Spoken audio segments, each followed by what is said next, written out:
वेद व्यास की महाभारत को बेशक मौलिक माना जाता है, लेकिन कहते हैं कि वह 3 चरणों में लिखी गई। पहले चरण में 8,800 श्लोक, दूसरे चरण में 24,000 और तीसरे चरण में 1,00,000 श्लोक लिखे गए। वेद व्यास की महाभारत के अलावा Bhandarkar oriental research institute, Pune की संस्कृत महाभारत सबसे प्रामाणिक मानी जाती है। अंग्रेजी में संपूर्ण महाभारत 2 बार अनुदित की गई थी। पहला अनुवाद 1883-1896 के बीच किसारी मोहन गांगुली ने किया था और दूसरा मनमंथनाथ दत्त ने 1895 से 1905 के बीच। 100 साल बाद डॉक्टर देबरॉय तीसरी बार संपूर्ण महाभारत का अंग्रेजी में अनुवाद कर रहे हैं। प्रत्येक के घर में महाभारत होना चाहिए। महाभारत को पंचम वेद कहा गया है। ये ग्रंथ भारत देश के मन प्राण में बसा हुआ है। ये भारत की राष्ट्रीय गाथा है। इस ग्रंथ में तत्कालीन भारत आर्यावर्त का समग्र इतिहास वर्णित है। अपने आदर्श स्त्री पुरुषों के चरित्रों से भारत के जनजीवन को ये प्रभावित करता रहा है। इसमें सैकड़ों पात्रों, स्थानों, घटनाओं तथा विचित्रताओं व विडंबनाओं का वर्णन है। महाभारत में कई घटना, संबंध और ज्ञान विज्ञान के रहस्य छिपे हुए हैं।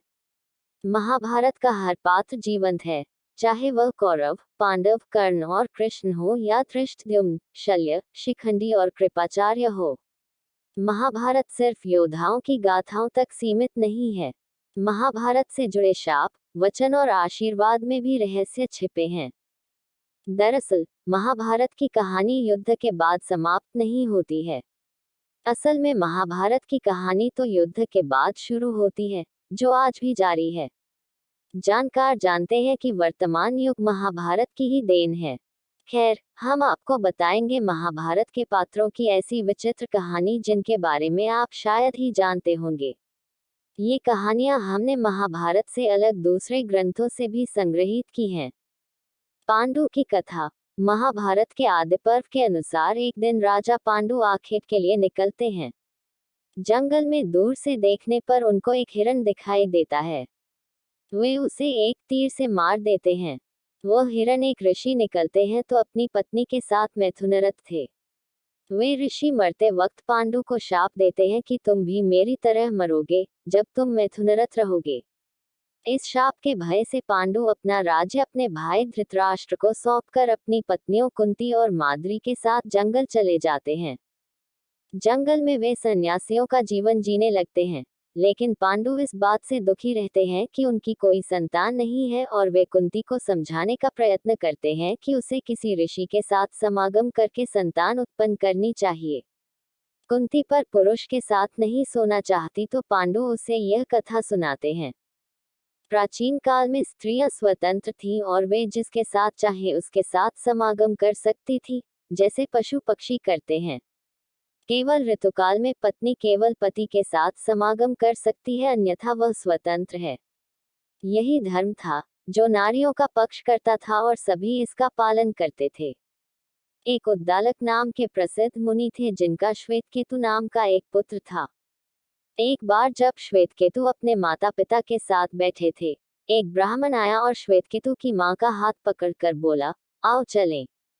अपनी मां को इस तरह जाते हुए देखकर श्वेतकेतु बहुत क्रोध हुए, किंतु पिता ने उनको समझाया कि नियम के अनुसार स्त्रियां गायों की तरह स्वतंत्र हैं जिस किसी के भी साथ समागम करने के लिए।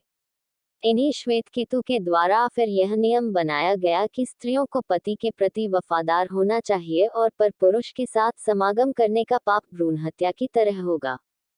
पांडु और भी कथाएं सुनाते हैं और कुंती को विश्वास दिला देते हैं कि पर पुरुष के साथ संतान पैदा करने से उन्हें पाप नहीं लगेगा। एक रहस्यमय व्यक्ति शिखंडी। शिखंडी का नाम सभी ने सुना होगा। शिखंडी को उसके पिता द्रुपद ने पुरुष की तरह पाला था, तो स्वाभाविक है कि उसका विवाह किसी स्त्री से ही किया जाना चाहिए। ऐसा ही हुआ, लेकिन शिखंडी की पत्नी को इस वास्तविकता का पता चला तो वह शिखंडी को छोड़ अपने पिता के घर चली गई। क्रोधित पिता ने द्रुपद के विनाश की चेतावनी दे दी। हताश शिखंडी जंगल में जाकर आत्महत्या करने लगा। तभी एक यक्ष ने वहां उपस्थित होकर उसकी स्थिति पर दया करते हुए रात भर के लिए अपना लिंग उसे दे दिया ताकि वह अपना पुरुषत्व सिद्ध कर सके। हालांकि यक्ष की इस हरकत से यक्षपति कुबेर नाराज हो गए और उन्होंने उस यक्ष को शाप दे दिया कि शिखंडी के जीते जी उसे अपना लिंग वापस नहीं मिल पाएगा। यही शिखंडी महाभारत में भीष्म के घायल होने और अंततः उनकी मृत्यु का कारण बना। दरअसल शिखंडी पिछले जन्म में अंबा नामक राजकुमारी था जिसका 2 बहनों के साथ भीष्म ने अपहरण कर लिया था। भीष्म इन बहनों की शादी शारीरिक रूप से अक्षम अपने अनुज विचित्रवीर्य से करना चाहते थे। अंबा ने भीष्म को बताया कि उसका प्रेमी है और प्रार्थना की कि उसे मुक्त कर दे। भीष्म ने उसे मुक्त कर दिया लेकिन उसके प्रेमी ने उसे अपनाने से मना कर दिया और उसे वापस विचित्रवीर्य के पास लौटना पड़ा, लेकिन विचित्रवीर्य ने भी उसे अस्वीकार कर दिया। तब अंबा ने भीष्म के सामने विवाह का निवेदन रखा, लेकिन उन्होंने तो आजीवन ब्रह्मचारी रहने व्रत लिया हुआ था। अंततः अंबा ने परशुराम से न्याय की गुहार की। परशुराम ने भीष्म से युद्ध किया लेकिन परशुराम को निराशा ही हाथ लगी। तब निराश अंबा ने शिव की आराधना की और यह वरदान मांगा कि इच्छा मृत्यु का वर पाए भीष्म की मृत्यु का कारण वह बने। शिव ने कहा कि यह अगले जन्म में ही संभव हो सकेगा। अंबा तब मृत्यु को वरण कर लेती है। यह अंबा ही शिखंडी के रूप में जन्म लेती है। इसी शिखंडी को कृष्ण ने अपने रथ पर आसीन किया और अर्जुन के साथ भीष्म के सामने ला खड़ा किया। भीष्म ने कृष्ण पर युद्ध धर्म के विरुद्ध आचरण करने का आरोप लगाते हुए एक स्त्री पर वार करने से मना कर अपना धनुष नीचे रख दिया। कृष्ण ने भीष्म को उत्तर दिया कि आपने हमेशा ही अपने द्वारा निर्धारित मानदंडों पर निर्णय लिया है और धर्म की अवहेलना की है। आज भी उन्हीं मानदंडों पर वे शिखंडी को स्त्री बता रहे हैं जिसका पालन उसके पिता ने पुरुष की तरह किया है और उसके पास यक्ष का दिया हुआ पुरुष लिंग भी है। भीष्म ने फिर भी युद्ध करने से मना कर दिया, जिस पर कृष्ण ने शिखंडी और अर्जुन को ललकारा कि वे भीष्म पर वार करें ताकि भेदभाव पर आधारित उनकी मान्यताओं की जगह समावेश को महत्व देने वाले धर्म की स्थापना हो सके। शरशैया पर लेटे भीष्म को इच्छा मृत्यु प्राप्त थी। जब बाणों से उनका शरीर छेद दिया गया तब भी उन्होंने देह का त्याग नहीं किया। महाभारत के अनुसार सूर्य जब तक उत्तरायण नहीं हुआ तब तक वे इसी तरह शरशैया पर लेटे रहे। युद्ध समाप्ति के बाद भी उन्होंने कई दिनों तक शरीर नहीं छोड़ा था। प्रतिदिन उनसे बचे हुए योद्धा कृष्ण और पांडव आदि प्रवचन सुनने आते थे। एक दिन युद्धोपरांत भीष्म के मृत्युवरण से पूर्व पांडव उनका आशीर्वाद लेने गए। बातचीत में युधिष्ठिर ने पूछा, पितामह, पुरुष और स्त्री में किसे अधिक यौन सुख प्राप्त होता है? संतान द्वारा माता और पिता कहे जाने से माता और पिता में किसे अधिक कर्णप्रिय लगता है? भीष्म ने उत्तर दिया, राजा भंगाश्वन के अतिरिक्त इन प्रश्नों का उत्तर कोई नहीं जानता। उनकी अनेक अनेक पत्नियां और संतानें थीं। इंद्र के श्राप से वह स्त्री बन गया और उसने एक पुरुष से शादी कर संतानों को भी जन्म दिया। इस प्रकार उसके ज्ञान में पति और पत्नी तथा माता और पिता का अनुभव है। वही तुम्हारे प्रश्नों का उत्तर देने में सक्षम है। क्या मारे गए थे अर्जुन? अर्जुन के 3 पुत्र थे। द्रौपदी से जन्मे अर्जुन के पुत्र का नाम श्रुतकर्मा था। द्रौपदी के अलावा अर्जुन की सुभद्रा, उलूपी और चित्रांगदा नामक 3 और पत्नियां थीं। सुभद्रा से अभिमन्यु, उलूपी से इरावन, चित्रांगदा से बब्रुवाहन नामक पुत्रों का जन्म हुआ। चित्रांगदा का बब्रुवाहन महाभारत के युद्ध में लड़ा था। कहते हैं कि अपने ही पुत्र द्वारा अर्जुन मारे गए। ये कैसे हुआ, इसके पीछे भी एक कथा है। महाभारत युद्ध समाप्त होने के बाद एक दिन महर्षि वेदव्यास और श्री कृष्ण के कहने पर पांडवों ने अश्वमेध यज्ञ करने का विचार किया। पांडवों ने शुभ मुहूर्त देखकर यज्ञ का शुभारंभ किया और अर्जुन को रक्षक बनाकर घोड़ा छोड़ दिया। वह घोड़ा जहां भी जाता, अर्जुन उसके पीछे जाते। अनेक राजाओं ने पांडवों की अधीनता स्वीकार कर ली, वहीं कुछ ने मैत्रीपूर्ण संबंधों के आधार पर पांडवों को कर देने की बात मान ली। वह घोड़ा घूमते घूमते मणिपुर जा पहुंचा। मणिपुर नरेश बब्रुवाहन ने जब सुना कि मेरे पिता आए हैं, तब वह गणमान्य नागरिकों के साथ बहुत सा धन साथ में लेकर बड़ी विनय के साथ उनके दर्शन के लिए नगर सीमा पर पहुंचा। मणिपुर नरेश को इस प्रकार आया देख अर्जुन ने धर्म का आश्रय लेकर उसका आदर नहीं किया। उस समय अर्जुन कुछ कुपित होकर बोले, बेटा, तेरा ये ढंग ठीक नहीं है। जान पड़ता है तू क्षत्रिय धर्म से बहिष्कृत हो गया है। पुत्र, मैं महाराज युधिष्ठिर के यज्ञ संबंधी अश्व की रक्षा करता हुआ तेरे राज्य के भीतर आया हूँ। फिर भी तू मुझसे युद्ध क्यों नहीं करता? क्षत्रियों का धर्म है युद्ध करना। अर्जुन ने क्रोधित होकर कहा, तुझ दुर्बुद्धि को धिक्कार है। तू निश्चय ही क्षत्रिय धर्म से भ्रष्ट हो गया है। तभी तो एक स्त्री की भांति तू यहाँ युद्ध के लिए आए हुए मुझे शांतिपूर्वक साथ लेने के लिए चेष्टा कर रहा है। इस तरह अर्जुन ने अपने पुत्र को बहुत खरी खोटी सुनाई। उस समय अर्जुन की पत्नी नागन्या उलूपी भी उस वार्तालाप को सुन रही थी। तब मनोहर अंगों वाली नागन्या उलूपी धर्म निपुण बभ्रुवाहन के पास आकर यह धर्मसम्मत बात बोली, बेटा तुम्हें विदित होना चाहिए कि मैं तुम्हारी विमाता नागन्या उलूपी हूँ। तुम मेरी आज्ञा का पालन करो, इससे तुम्हें महान धर्म की प्राप्ति होगी। तुम्हारे पिता कुरुकुल के श्रेष्ठ वीर और युद्ध के मत से उन्मत्त रहने वाले हैं, अतः इनके साथ अवश्य युद्ध करो। ऐसा करने से ये तुम पर प्रसन्न होंगे, इसमें संशय नहीं है। ये सुनकर बभ्रुवाहन ने अपने पिता अर्जुन से युद्ध करने का निश्चय की। तब अर्जुन और बभ्रुवाहन के बीच घोर युद्ध हुआ। कहते हैं कि इस युद्ध में बभ्रुवाहन मूर्छित हो गए थे और अर्जुन मारे गए थे। अर्जुन के मारे जाने का समाचार सुनकर युद्ध भूमि में अर्जुन की पत्नी चित्रांगदा पहुंचकर विलाप करने लगी। वह उलूपी से कहने लगी, तुम्हारी ही आज्ञा से मेरे पुत्र बभ्रुवाहन ने अपने पिता से युद्ध किया। चित्रांगदा ने रोते हुए उलूपी से कहा कि तुम धर्म की जानकार हो बहिन, मैं तुमसे अर्जुन के प्राणों की भीख मांगती हूँ। चित्रांगदा ने उलूपी को कठोर और विनम्र दोनों ही तरह के वचन कहे। अंत में उसने कहा, तुम्ही ने मेरे बेटों को लड़कार उनकी जान ली है। मेरा बेटा भले ही मारा जाए लेकिन तुम अर्जुन को जीवित करो, अन्यथा मैं भी अपने प्राण त्याग दूंगी।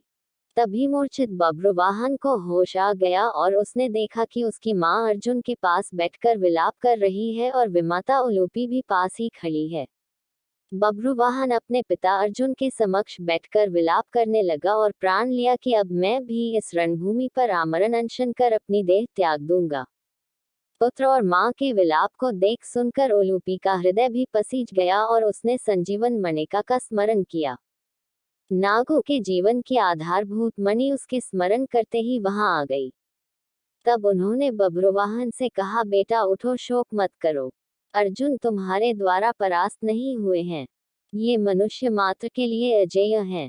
लो, ये दिव्य मणि अपने स्पर्श से सदा मरे हुए सर्पों को जीवित किया करती है। इसे अपने पिता की छाती पर रख दो, इसके स्पर्श होते ही वे जीवित हो जाएंगे। बभ्रुवाहन ने ऐसा ही किया। अर्जुन देर तक सोने के बाद जागे हुए मनुष्य की भांति जीवित हो उठे। फिर उन्होंने अश्वमेघ का घोड़ा अर्जुन को लौटा दिया और अपनी माताओं चित्रांगदा और उलूपी के साथ युधिष्ठिर के अश्वमेघ यज्ञ में शामिल हुए। कैसे मिली अर्जुन को उलूपी? अर्जुन की चौथी पत्नी का नाम जलपरी नागन्या उलूपी था। उन्हीं ने अर्जुन को जल में हानि रहित रहने का वरदान दिया था।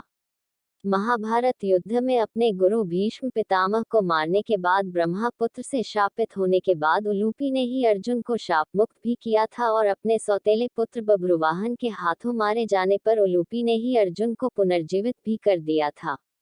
विष्णु पुराण के अनुसार अर्जुन से उलूपी ने इरावन नामक पुत्र को जन्म दिया। इसी इरावन को भारत के सभी हिजड़े अपना देवता मानते हैं। उलूपी अर्जुन के सदेह स्वर्गारोहण के समय तक उनके साथ थी। माना जाता है कि द्रौपदी, जो पांचों पांडवों की पत्नी थी, 1-1 साल के समय अंतराल के लिए हर पांडव के साथ रहती थी। उस समय किसी दूसरे पांडव को द्रौपदी के आवास में घुसने की अनुमति नहीं थी। इस नियम को तोड़ने वाले को 1 साल तक देश से बाहर रहने का दंड था। अर्जुन और द्रौपदी की 1 वर्ष की अवधि अभी अभी समाप्त हुई थी और द्रौपदी युधिष्ठिर के साथ का 1 वर्ष का समय शुरू हुआ था।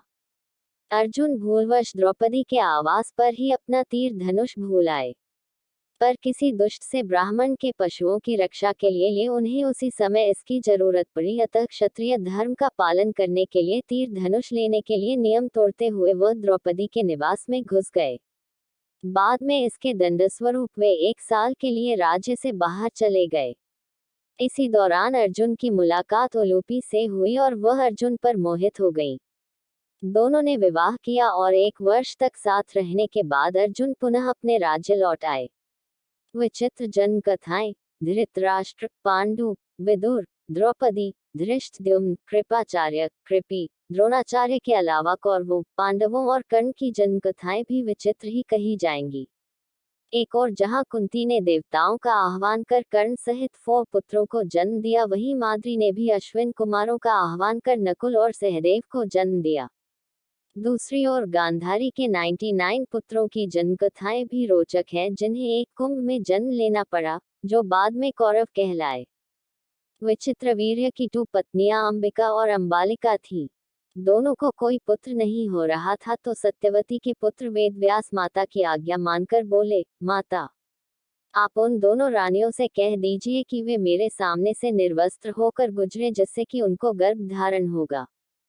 सबसे पहले बड़ी रानी अंबिका और फिर छोटी रानी अंबालिका गई, पर अंबिका ने उनके तेज से डरकर अपने नेत्र बंद कर लिए, जबकि अंबालिका वेदव्यास को देखकर भय से पीली पड़ गई।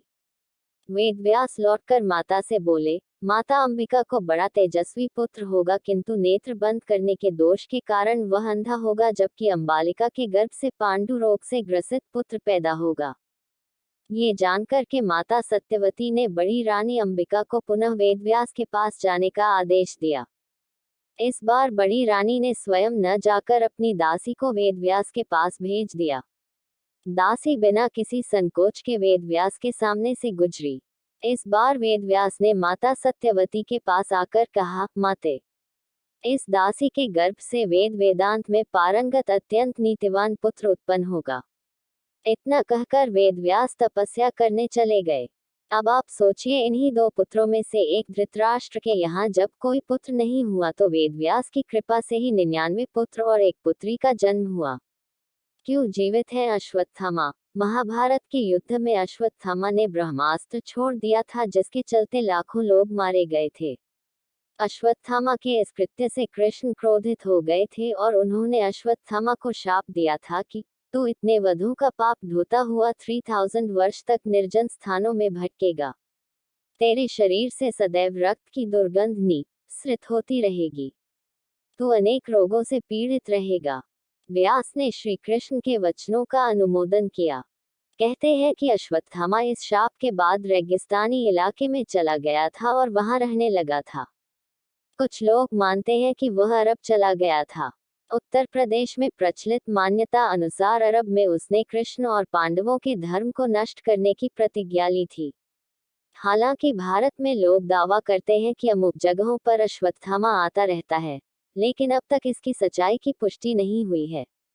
यदि हम यह माने कि उनको मात्र 3000 वर्षों तक जिंदा रहने का ही शाप था, तो फिर वे अब तक मर चुके होंगे, क्योंकि महाभारत युद्ध को हुए 3000 वर्ष कभी के हो चुके हैं। लेकिन यदि उनको कलिकाल के अंत तक भटकने का शाप दिया गया था तो गंगा और शांतनु क्या उम्र रही होगी दोनों के बीच? महाभारत आदि पर्व में उल्लेख है कि वैशंपायन जी जन्मेजय को कथाक्रम में बताते हैं कि इक्ष्वाकु वंश में महाभिष नामक राजा थे। उन्होंने अश्वमेध और राजसूय यज्ञ करके स्वर्ग प्राप्त किया। एक दिन सभी देवता आदि ब्रह्मा जी की सेवा में उपस्थित हुए। वायु ने श्री गंगा जी के वस्त्र को उनके शरीर से खिसका दिया। तब सबों ने आंखें नीची कर ली, किंतु महाभिष उन्हें देखते रहे। तब ब्रह्मा जी ने उनसे कहा कि तुम मृत्युलोक जाओ। जिस गंगा को तुम देखते रहे हो, वो तुम्हारा अप्रिय करेगी। इस प्रकार उनका जन्म प्रतीक के पुत्र शांतनु के रूप में हुआ। प्रतापी राजा प्रतीप के बाद उनके पुत्र शांतनु हस्तिनापुर के राजा हुए। पुत्र की कामना से शांतनु के पिता महाराजा प्रतीप गंगा के किनारे तपस्या कर रहे थे। उनके तप, रूप और सौंदर्य पर मोहित होकर गंगा उनकी दाहिनी जंघा पर आकर बैठ गईं और कहने लगी, राजन, मैं आपसे विवाह करना चाहती हूँ। मैं जहनु ऋषि की पुत्री गंगा हूँ। इस पर राजा प्रतीप ने कहा, गंगे, तुम मेरी दाहिनी जंघा पर बैठी हो, जबकि पत्नी को तो वामांगी होना चाहिए। दाहिनी जंघा तो पुत्र का प्रतीक है, अतः मैं तुम्हें अपने पुत्रवधू के रूप में स्वीकार कर सकता हूँ। ये सुनकर गंगा वहां से चली गई। जब महाराज प्रतीप को पुत्र की प्राप्ति हुई तो उन्होंने उसका नाम शांतनु रखा और इसी शांतनु से गंगा का विवाह हुआ। गंगा से उन्हें 8 पुत्र मिले, जिसमें से 7 को गंगा नदी में बहा दिया गया और 8वें पुत्र को पाला पोसा। उनके 8वें पुत्र का नाम देवव्रत था। ये देवव्रत ही आगे चलकर भीष्म कहलाया। महान योद्धा बर्बरीक और घटोत्कच। बर्बरीक महान पांडव भीम के पुत्र, घटोत्कच और नागन्या अहिलवती के पुत्र थे। कहीं कहीं पर मुर दैत्य की पुत्री कामकटकटा के उदर से भी इनके जन्म होने की बात कही गई है। बर्बरीक और घटोत्कच के बारे में कहा जाता है कि ये दोनों ही विशालकाय मानव थे। घटोत्कच ने कौरवों की सेना में कोहराम मचा दिया था। आखिरकार कर्ण ने उस अस्त्र का उपयोग किया जिसे वे अर्जुन पर चलाना चाहते थे और घटोत्कच मारा गया। महाभारत का युद्ध जब तय हो गया तो बर्बरीक ने भी युद्ध में सम्मिलित होने की इच्छा व्यक्त की और मां को हारे हुए पक्ष का साथ देने का वचन दिया। बर्बरीक अपने नीले रंग के घोड़े पर सवार होकर त्रिबाण और धनुष के साथ कुरुक्षेत्र की रणभूमि की ओर अग्रसर हुए। बर्बरीक के लिए 3 बाण ही काफी थे, जिसके बल पर वे कौरव और पांडवों की पूरी सेना को समाप्त कर सकते थे। ये जानकर भगवान कृष्ण ने ब्राह्मण के वेश में उनके सामने उपस्थित होकर उनसे दान में छलपूर्वक उनका शीश मांग लिया। बर्बरीक ने कृष्ण से प्रार्थना की कि वे अंत तक युद्ध देखना चाहते हैं। तब कृष्ण ने उनकी ये बात स्वीकार कर ली। फाल्गुन मास की द्वादशी को उन्होंने अपने शीश का दान दिया। भगवान ने उस शीश को अमृत से सींचकर सबसे ऊंची जगह पर रख दिया ताकि वे महाभारत युद्ध देख सके। उनका सिर युद्धभूमि के समीप ही एक पहाड़ी पर रख दिया गया, जहां से बर्बरीक संपूर्ण युद्ध का जायजा ले सकते थे। दूसरी ओर घटोत्कच ने कौरवों की सेना में कोहराम मचा दिया था। वह इतना विशालकाय था कि एक रथ को लात मारकर कई मीटर पीछे धकेल देता था। वह अपने पैरों से ही कुछ सैनिकों को कुचलकर मार देता था। कहते हैं इसी तरह के विशालकाय मानव एक समय ब्रह्मा जी ने राक्षसों के उत्पात को शांत करने के लिए बनाए थे। बाद में वे ही मानव राक्षस प्रवृत्ति के बन बैठे। तब भगवान शंकर ने उन सभी को नष्ट कर दिया। इंद्र का छल। भगवान कृष्ण ये भली भांति जानते थे कि जब तक कर्ण के पास उसका कवच और कुंडल है, तब तक उसे कोई नहीं मार सकता। ऐसे में अर्जुन की सुरक्षा की कोई गारंटी नहीं। उधर देवराज इंद्र भी चिंतित थे, क्योंकि अर्जुन उनका पुत्र था। भगवान कृष्ण और देवराज इंद्र दोनों जानते थे कि जब तक कर्ण के पास पैदाइशी कवच और कुंडल हैं, वह युद्ध में अजेय रहेगा। तब कृष्ण ने देवराज इंद्र को एक उपाय बताया और फिर देवराज इंद्र एक ब्राह्मण के वेश में पहुंच गए कर्ण के द्वार। देवराज भी सभी के साथ लाइन में खड़े हो गए। कर्ण सभी को कुछ न कुछ दान देते जा रहे थे। बाद में जब देवराज का नंबर आया तो दानी कर्ण ने पूछा, विप्रवर, आज्ञा कीजिए, किस वस्तु की अभिलाषा लेकर आए हैं? तब देवराज इंद्र ने छल से उनके कवच और कुंडल दान में ले लिए थे।